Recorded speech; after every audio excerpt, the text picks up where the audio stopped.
Before boarding the car with the streaming rearview mirror, let's first compare the perspectives. Original car mirror AI streaming electronic rearview mirror.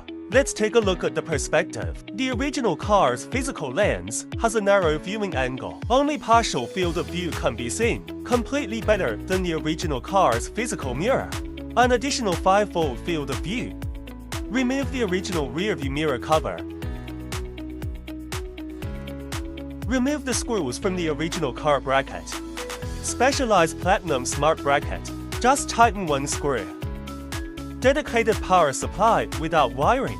Directly plug in. Last time, the original car screws. Install the front camera.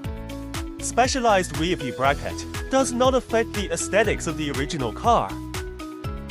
Install Platinum Smart 3X AI streaming electronic rearview mirror.